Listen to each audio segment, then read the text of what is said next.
In 1964, child genius Frank attends the New York World's Fair to enter the inventors competition. Judge Nix is actually pretty impressed by Frank's prototype jetpack, but he quickly changes his mind when Frank confesses the jetpack doesn't actually work well. Nix's assistant Athena likes Frank, but Nix still doesn't allow him to enter the contest until the jetpack actually works. Frank leaves utterly heartbroken and can't help thinking about all the times his own dad told him he was just wasting his time. Suddenly he's approached by Athena, who gives him an orange lapel pin with a blue T and asks him to follow her and Nix without being noticed. Nix and his group going on a popular attraction and the line is quite long, so Frank sneaks through the side and jumps into an empty boat. In the middle of the ride, a laser detects Frank's pin and opens a trapdoor that takes the boat down a dark corridor. A futuristic-looking wagon appears and Frank is happy to enter it, but as soon as he steps in, metal blinds block all doors and windows, and the wagon begins shaking like crazy. Frank falls to the floor and doesn't get to stand up until the wagon stops. When the doors open, Frank steps out and finds himself on a platform surrounded by heavy fog. To his shock, a flying car passes by and he sees Athena with Nix inside. Frank tries to go after them, but giant robots appear in front of him and try to stop him. The kid runs around the platform trying to dodge the robotic arms and accidentally falls on the platform below, causing his jetpack to break. A friendly robot appears and grabs the jetpack to fix it before giving it back to Frank. At that moment, a group of guards arrive to capture Frank, so he steps back and falls once again. This time though he has his jetpack with him, thus he puts it on and activates it, finally getting to fly with it thanks to the robot's repairs. Frank flies through the fog and discovers he's in Tomorrowland, a futuristic city filled with only the brightest minds. When he sees Athena, Frank lands next to her, and takes the chance to show Nix that he's fixed the jetpack. Nix ignores him, but Athena takes Frank's hand to show him what his life will be like from now on. Years later in 2015, teenage girl Casey sneaks into NASA launch site in Florida to sabotage all the machinery that will be used for the demolition because she doesn't want her dad, who works as a NASA engineer, to lose his job. Athena is watching it all from the shadows, and after Casey returns home, Athena uses a small scanner to get Casey's DNA from her bike helmet and codes it into her last Tomorrowland pin. The next morning, Casey's dad Eddie gets a call from work explaining the situation. Casey thinks she's saved his job, but Eddie reveals they'll bring replacement cranes, so Casey really needs to stop trying. However, Casey reminds him keeping up hope is more important. In the evening, Casey tries to sabotage the demolition again, but this time the police are waiting for her and she gets arrested. Some hours later, someone pays the bail, and Casey picks up her belongings to return home. Among all the things she finds the pin, and when she touches it, she suddenly sees a vision of a different place. The pin falls, and when Casey touches it again, the same thing happens. The next time, Casey grabs the pin properly and finds herself looking at a huge city in the distance, but when she tries to walk to it, the pin falls and she is in jail again because walking made her bump against things and people in the room. To avoid more trouble, Casey picks up the pin using gum wrapper. At that moment, Eddie shows up to pick Casey up after paying the bail. On their way home, he scolds Casey for her actions, so she makes him touch the pin, promising it'll explain everything. However, when Eddie touches the pin, nothing happens. Confused, Casey touches the pin herself and appears in the other world, coming to the conclusion this only works for her. Eddie gets tired of Casey rambling about the pin and takes it away from her. When they get home, Casey waits for Eddie to fall asleep to steal the pin from his night table. As soon as she touches it, she appears in the other world, and walking toward the city makes her bump against the walls of her house and even fall down the stairs. The noise wakes Eddie up, causing Casey to hide and decide to do this somewhere else. Casey goes to the middle of a huge field and touches the pin, allowing her to finally appear in Tomorrowland. While taking the train to go further into the city, she discovers the pin has a timer that is going down and that nobody can see her. Casey leaves the train at the next stop and she sees some important scientists entering a different kind of wagon. She tries to follow them, but suddenly water appears around her because the pin timer is about to reach zero. Casey tries to ignore it and pushes through the water, but soon Tomorrowland disappears and Casey finds herself in a swamp. As soon as she returns home, Casey wakes her brother Nate up and asks him for the password to their dad's computer. The siblings search for the pin online and find an ad from a store that will buy these pins from anyone. Casey writes down the shop address and asks Nate to tell their father she's going camping with some friends. In the morning, Athena shows up at the house, so Nate gives her the camping excuse. Athena can tell he's lying and pressures him until he finally confesses. Meanwhile, Casey makes it to the shop from the ad. The eccentric clerks are clearly interested in it and confirm that what Casey saw was real.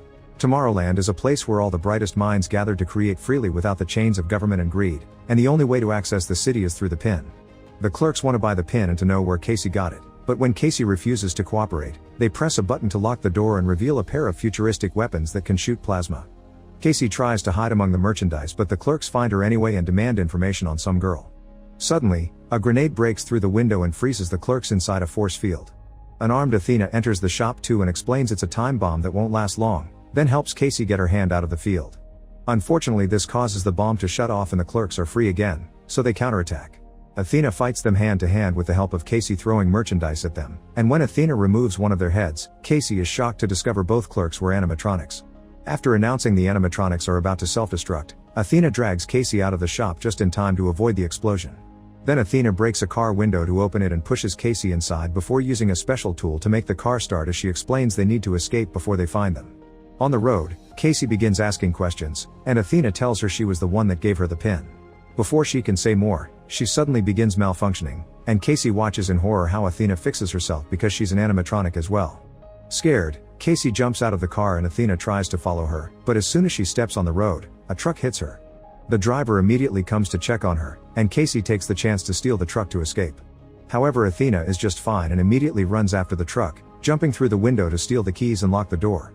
Casey begins yelling, and Athena finally manages to shut her up by conforming Casey as her last pin, and they need to quickly go to Tomorrowland because they built something they shouldn't have. Meanwhile, the cops arrive at the exploded store and discover a burned robot head. Before they can investigate more, a man named Dave shows up, introducing himself as Secret Service. After seeing the robot head, Dave also pulls out a futuristic weapon and kills all the cops before turning to his companions, announcing they've found the girl and they should tell Nix. The girls are making their way to New York to find the only person that can get them back into Tomorrowland. Casey begins asking questions about the other people that got pins, but Athena can't answer and shuts down. The next morning, Athena wakes up and takes over the driving so Casey can rest. Athena tells Casey that the person they'll be visiting is called Frank, and once Casey falls asleep, Athena keeps herself entertained by remembering all the good times she used to have with her friend. Hours later, Casey wakes up when she's suddenly pushed off the truck in front of a house in the countryside. Seeing as Athena's driving away, Casey has no choice but to approach the house, only to be chased by a guard dog. Casey trips and falls on the mud, which makes her realize the dog is not leaving prints because it's a hologram. Ignoring the fake beast, Casey knocks on the door and shows her pin to the camera, asking to be taken to Tomorrowland. A sudden burst of air pushes Casey back and an older Frank comes out of the house, demanding to know where Athena is. Hearing she's gone angers Frank and he tells Casey to leave because Tomorrowland is nothing but a manipulative lie. Then Frank returns to his house and locks the door. Casey refuses to leave and waits outside even while it rains. Eventually, she gets tired and looks around to make a plan. By starting a fire on the plowing truck, Casey gets Frank to leave the house, and while he's too busy putting the flames out, Casey runs inside and locks the door. When Frank tries to enter again, Casey just pushes him back with the same burst of air. Casey begins looking around the house, finding all sorts of crazy inventions. One particular machine plays a record of little Frank trying to make Athena laugh, and Athena telling him to stop trying. In another room, she finds a bunch of screens keeping up with the news and a timer that is slowly going down. Suddenly, a secret door under the stairs opens and Frank gets back into the house, ready to kick Casey out, but she convinces him to give her some answers. Frank was kicked out of Tomorrowland for building something he shouldn't have, which is the timer connected to the screens. He wonders if Casey would want to know the date of her death and she says yes, but accepting her death may actually cause it, so she wouldn't believe it because they need to be able to make their own destiny. This statement causes the percentage on the screen to fall, which greatly impresses Frank. Their conversation is suddenly interrupted by the arrival of Dave and his agents, who are actually robots looking for Casey. Frank immediately activates all the metal blinds, and when one robot uses her strength to get inside anyway, Frank uses a tool to electrocute her. Another robot is destroyed by an electrical trap on the wall, and Frank gets rid of two more by making them fall through a secret trapdoor. Then Frank and Casey run to the living room, where one more robot is waiting. Frank fights it hand to hand, and Casey helps him win by grabbing a special portal machine and sticking the robot inside. The duo makes their way upstairs, where more robots fall into the different traps around the house, until Dave catches up to them and holds Frank at gunpoint.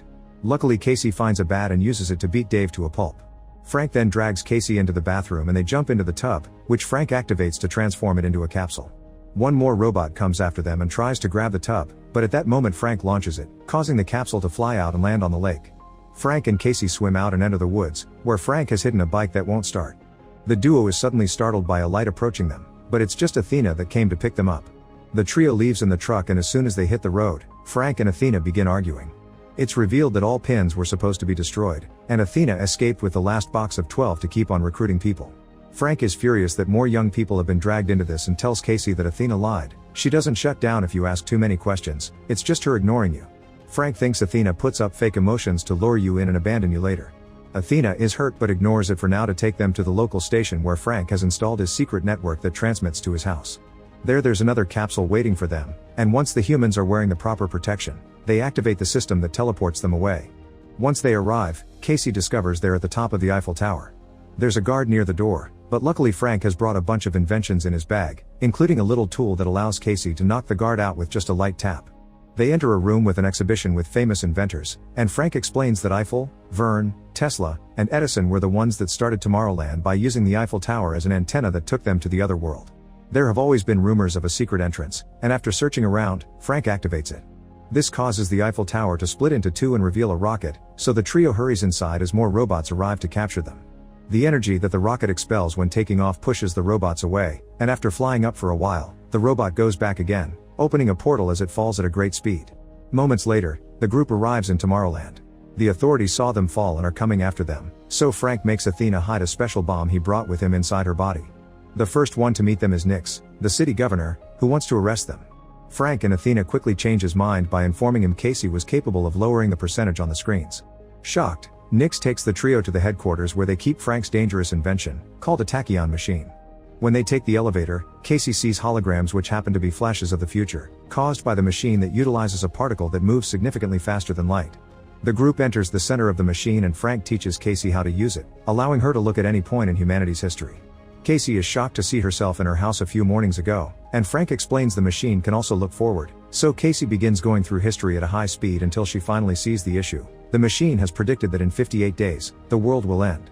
Casey doesn't understand why they aren't warning people on Earth, and Nix explains he doesn't care because that's the world that will end, not Tomorrowland. And he won't allow anyone to move in because they'll do to Tomorrowland the same thing they did to Earth. Casey refuses to accept this, and her attitude causes the screen to flicker for a second, showing a better world. Frank tries to point out this proves there's a chance, but Nix just knocks them all out. Moments later, Frank wakes up and finds Athena telling them they'll be deported again. Casey is depressed because this whole adventure has been for nothing, and when Frank tries to comfort her she snaps, accusing them of lying to her. As she begins to rant, she suddenly has a moment of realization. Frank has been pirating the machine's signal to watch it at his house, and the signal is floating around Earth, zapping these ideas of doom into people's minds. It's a self-fulfilling prophecy, but if Casey could change it with her optimism, it means that turning it off would allow people to see the light again. The guards come to pick the trio up so they can be kicked out of Tomorrowland through a portal. Casey tries to tell Nix about her discovery and asks him to turn off the machine, but Nix says there's no off button. His calm attitude makes Frank realize the truth. Nix is putting the idea in people's heads on purpose. Nix explains that in the past, trying to tell the government about the incoming doom was ignored, thus he sent the idea directly to people's heads as a warning to make them change their ways. However, instead of working for a better future, humanity accepted the end of the world as inevitable. In Nix's opinion, it isn't the machine's fault, humanity has brought this to itself. Frank pretends to accept this and shakes hands with Nix, but only to touch his bracelet and start the machine platform again.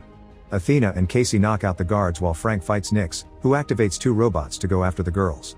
Frank asks Athena to use the bomb he gave her, but when Athena tries to, the robots catch her. Athena passes the bomb to Casey while she fights the robots, and Casey runs to the platform, which starts moving like crazy because Frank and Nix keep fighting over the bracelet on the other side of the portal. Athena gains control of one of the robots and uses it to push the other one through the portal, causing it to attack Nix too. Casey manages to activate the bomb by watching a flash of the future, but when she's about to throw it, Nix regains control of the bracelet and drags the platform down. Athena rushes to catch the platform with her robot, then runs to the control panel to close the portal, destroying the second robot and leaving Frank and Nix outside. At that moment, Casey finds the bomb, which is about to explode. Athena has no choice but to open the portal again, and once the men run back inside, they throw the bomb into the portal so it can explode away from them. The portal breaks and falls on top of Nix, capturing him. However, there's a gun nearby that he reaches in order to kill Frank. Athena sees Frank dying and realizes it's a flash from the future, so she runs to put herself between Frank and the shot. Casey takes the gun from Nix and Frank tries to take Athena to a repair shop, but Athena asks him to stop because there isn't enough time. Before she died, she needs Frank to know something very important, and she proceeds to play a series of recordings from the time they spent together all those years ago. Little Frank used to have a crush on Athena, but he was hurt when he realized she was a machine. This always bothered Athena, and she kept voice diaries that described how Frank made her feel things that robots shouldn't. Frank is glad to hear Athena did like him too and that she never stopped believing in him, so now it's time for Athena to go. Her body is about to self-destruct and she wants them to use that explosion to stop the machine. Frank uses a jetpack to fly Athena up, and after they say their goodbyes, Athena is dropped inside the machine. The whole structure explodes and the debris falls on Nix, killing him. Tomorrowland loses its power and Frank tries to keep control of the jetpack to at least land safely in the river. Casey rushes to check on him, and as they begin talking about what to do next, a bunch of flashes from the future gives them an idea. First, Frank fixes the portal so Casey can reunite with her family. Then together they begin working on restarting the PIN program, for which they build a bunch of robots like Athena. These robots use a portal to travel all over the world and leave pins for the bright minds that may help them make a better future for Earth. Make sure to subscribe and turn on notifications so you can watch more videos like this. Thanks for watching.